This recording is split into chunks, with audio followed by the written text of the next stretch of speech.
எனக்கு அன்பான சகோதர சகோதரிகளே, உங்கள் அனைவருக்கும் என் அன்பான வாழ்த்துதலை தெரிவித்துக் கொள்கிறேன்.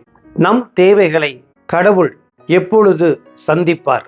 கோபிச்செட்டிப்பாளையம் அருகிலே ஒரு சிறிய கிராமம் இருக்கிறது. ஒரு மாதத்திற்கு முன்னதாக இந்த கிராமத்திற்கு கிராப்ஸ் இயக்கத்தில் இருந்து 2 பெண் ஊழியர்கள் சென்றார்கள். அவர்கள் சென்று ஒரு சிறைவாசியினுடைய குடும்பத்தை சந்தித்தார்கள். அவர்களுக்கு 3 பெண் குழந்தைகள். மூத்த குழந்தை 2ஆம் வகுப்பு படிக்கிறாள்.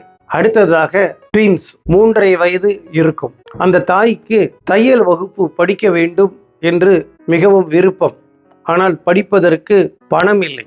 ஆகையால் கிராப்ஸ் அவளுக்கு அந்த கட்டணத்தை கட்டி அவளை உடனே அந்த பயிற்சியிலே சேர்த்து விட்டது. அது மட்டுமல்லாது அந்த கோர்ஸை முடித்து விட்டால் 3 மாதம் கழித்து அவளுக்கு ஒரு தையல் மிஷின் வாங்கி கொடுப்பதாகவும் உறுதியளித்தது. தேவைப்படும் போதெல்லாம் அவளுக்கு மளிகை ஜாமான்கள் வாங்கி கொடுப்பதாகவும் கிராப்ஸ் உறுதியளித்தது.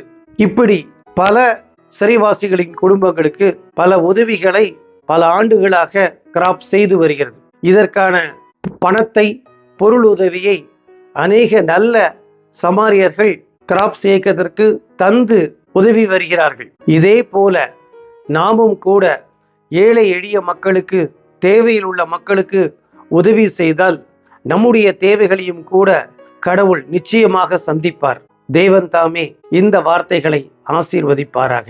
ஆமீன்.